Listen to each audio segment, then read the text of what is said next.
kan edda hojjettee geessitee as dhuftee immoo Oromoo sobuuf akkana haasofti kun kijiba waan irraa qonnus hin qabnu. Mucaayoota immoo ajanda gaafii isii gaafattu sonni gootu hin jiru. Ajandaan isii miidiyaa irra qofa taa'ee hin fudhan. Dhugaa isinitti hima. Nama bultii sheekiticha sanii diiguu fi mucaayoota ittiin taphachuun inumaa ilma dhiiraa bochisiisaa akka ture intalootana viidiyoo isiif jalaa qabdi bara. Waan isiin poosi waa turtiirtu hunda isaa amma jalqaba irraa garumaa laalaa tureedha. Wanni ati gaafattee isii irraa fuutu hin jiru. Sigalee kanaaf nama bultii isin dubartiidha. Bultii ijaarrachuu deemti. Carraa akkamii akkasiin eeggattu isitu beeka. Dubbumaan dhibbatti namni intaloo boorii yettantana caala shira guddaa qabu intaloo tana. Silaa isiin diddee wanni akkanaa tokko hin jiratte gaaf miidiyaa irra baatee akkuma mafaa haasoftu kanatti hiriyaatiyyaa angoorsee dadhabee waan akkana yaaddeerti bada boorii maal hin jettan tun jettee baastee himuu qabdi ture. Edda kana hunda geessitee jireenya kana balleessitee ilma dhiiraatiin taphataa turte amma immoo dhuftee sabiyyi gootee Oromoo soba sirra ba'uun hinki jibdiin taloon gabaamatti ani duratti suuraa abbaa isii yoo isin fiddan san dhiisaadhaa ture wallahi. Ani amma gadi galabbatee manatti banadha. Maaliif beektaa guddisa badde jechuudha. Guddisa badde tuni achi dhuftee abbaa isii arrabsiifti. Baalageen guddisa badde fiddanii as keessatti gaafachuu wanni irraa argattu hin jiru. Sigalee wanni ati isii irraa fiddus hin jiru. Maal nu gooti amma wanni nu sii gaafannu hin jiru bara. Bultii diigde sheeyxana tun daabloos. Paabuloos mootii sheeyxana tabultii namaa keessa galtee ijaarrattu. Bultii ijaarrachuu isiin deemtu immoo si beeka. Jireenyi addunyaa kana sobduudha beektaa addunyaan tun goota baay'ee sobde beekaa baay'ee sobdeerti. Isiin immoo bultii ijaarrachuuf deemti ta'e bultiin isiillee kanuma ta'a. Namni gadhee dalaga gadhee bakana dalagaa jechuudha. Waanuma facaafatan haamatanii gaafattee muutii qabaatu maal dubbattaa miti. Muutii waan ganaa fi miti haatatee qabdee walirra salaala muutii waan shamtuu.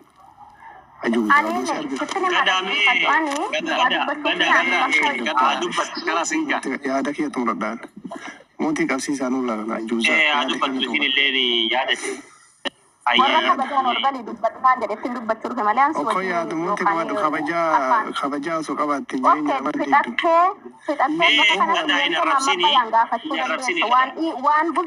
Ayyee muutii qabadhu kaa xumuranna.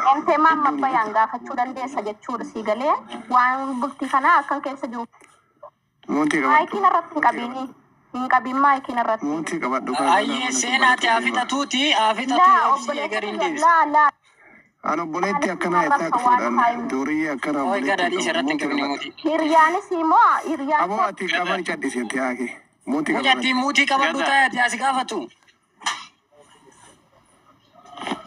sharmuxa abbaa isii san fidaa suuraa isii kana naaf kaa anan manatti banataa amma deeme baalagee qoshaashaa bultii namaa diigdee kaatee as keessa dhuftee wanni ati gaafattee isii irraa argattu maali sharmuxaa tana. Akka zarii maandarii isii maraatoo FB irra fidee maxxantaana maalaaf abbaa isii jechuudha baalagee dhiira bara ilma dhiiraatiin taphataa ture aalima xiqqeessaa turte bara miidiyaa kanatti shaarmuudhaan jechuudha. Ustaaza bar namni isiin akka dhiira bar dubartii miti bar dubartii ilmaan dubartii yoo si gaddisiisa bar ka isiin as keessa fiddanii amma isiin waa gaafachan baalagee shaarmuudhaa intala guddisa badde jechuudha likiskisaa fi qoshaasha namni jireenya isheetticha kanaatiif intaloota naa waliin naqaa ture isii tana bar. Baalageen guddisa badde jechuudha. Wasakka. Waan abba tuni ka haatiniif abbaa itii baalageeti. Waan haatiniif abbaan daladdu fiddee asirratti hojjettee bultii namaa diigde. Kanarraa wanni ati argattuuf gaafii ati gaafattu maal fuutamee kanarraa ka gurbates kanuma. Okay egaa hin beekne maal gochaa viidiyoo gadhiifteettu. Viidiyoo kalee isin gadhiifteettu dhagaa laalaa jala gadi bu'aatti. Qoshaasha. Shamtu amma mana haadha abbaa isiisan hunda isii walirra fudhee manatti banaan amma deemee ajuuzaa naa shellibdaallesh. Qoshaasha. Sharmuxa namni bultii namaa diigee ka'ee dhuftee as keessatti immoo nama suuquu ani keessa hin jiru sheekaan maali akka sheetti jiru duuke yaasa lolli isaa qoshaashti naa shellibdaallesh.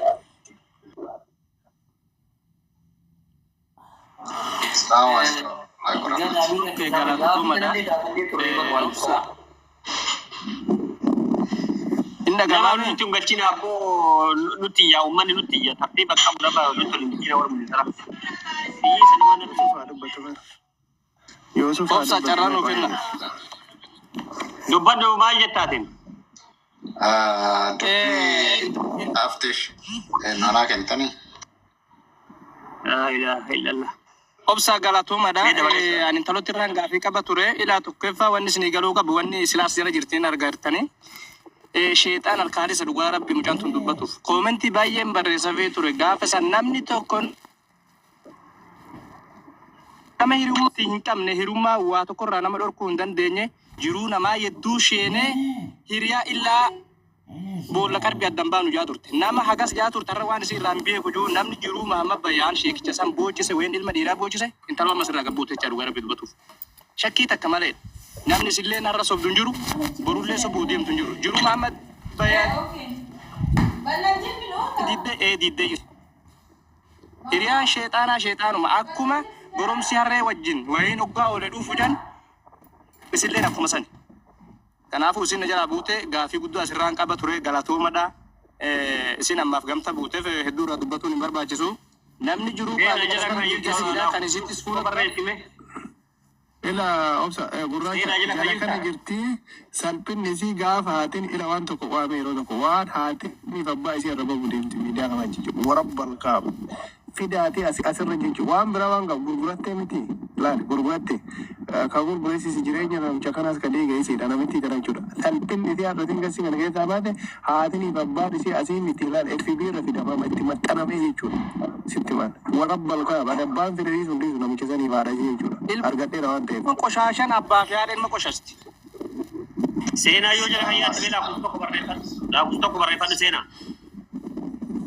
intalo yoo bara jira hayyaatti laafuu tokko barreessi si argaan jirru moo kuttee jirti ayetti fuufaa dhabe bira rabbi dhugaa dubbachuu asfaani namoota booloo godhamee namni gadaa yaada sirrii dubbate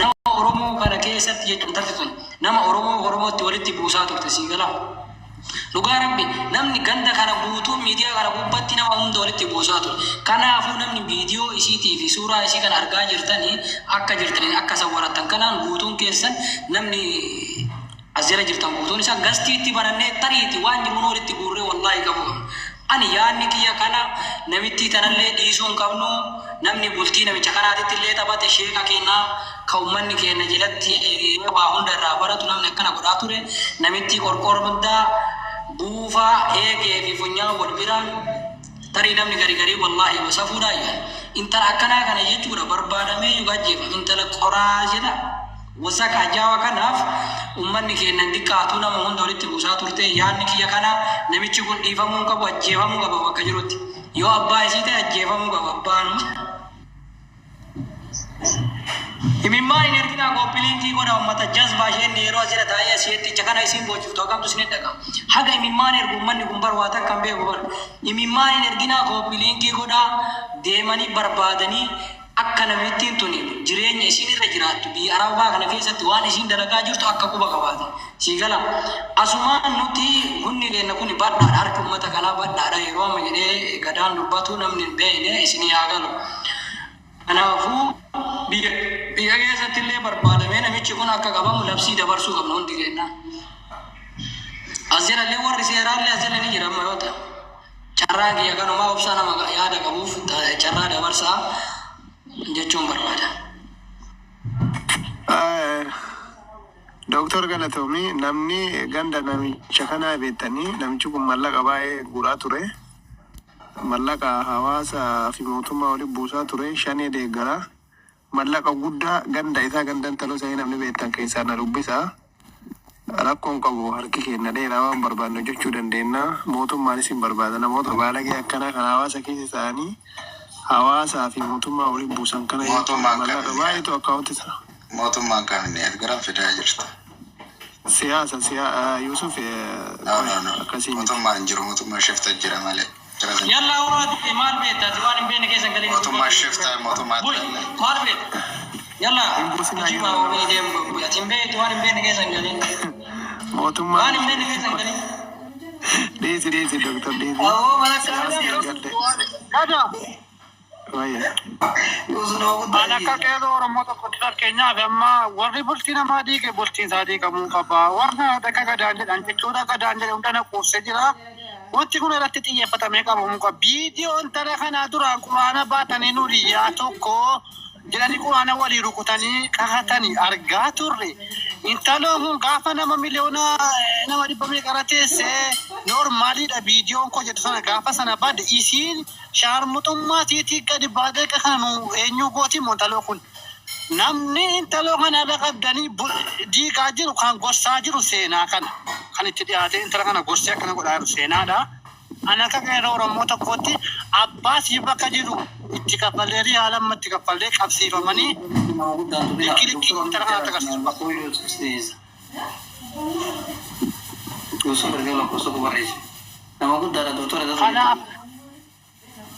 Kanaafan kanuma dhaaman uummata keenya jechoota akka daanjala hundannaa quusan bas.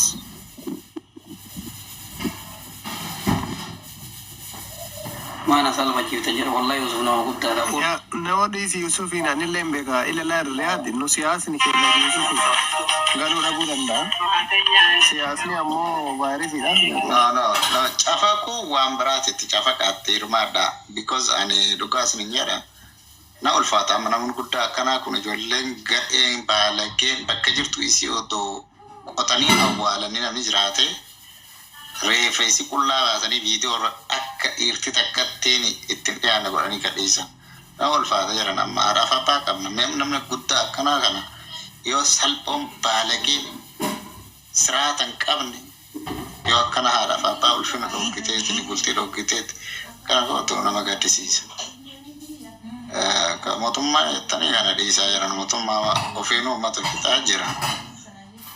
Kana afaan kana dhiisa booda afaan kana ture wanna hojii irra ta'a penii ta'eeti rakkoo ta'a. Kanaafuu isin akkasii keessaa waan jirna ijoollee raggata waan raggattanii.